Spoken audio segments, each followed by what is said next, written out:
Des infrastructures brûlées, complètement hors service, des cabines détruites. Le péage de Virsac, l'un des points de rassemblement des Gilets jaunes, est méconnaissable quelques heures après les dégradations commises dans la nuit de lundi à mardi. Il n'y avait que des casseurs, cagoulés ou pas, et bien armés surtout, et qui ont cassé tout. On les a dissuadés. Il y a eu des altercations avec certains gilets jaunes pour les empêcher et ils étaient assez nombreux et ça n'a rien donné. Ils ont tout cassé, tout brûlé, tout cassé. Des casseurs, selon plusieurs témoins, arrivés lundi en fin d'après-midi et qui seraient passés à l'action vers 2 h du matin.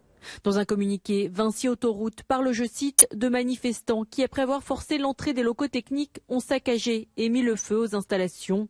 De leur côté, les Gilets jaunes se défendent et assurent ne pas être responsables. Il y a 2 camps, Gilets jaunes et casseurs.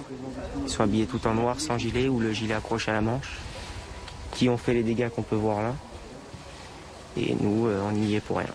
On ne peut rien faire, on se bat avec eux. Le casseur est venu avec une barre en ferraille et a brisé le genou d'un collègue, d'un gilet jaune.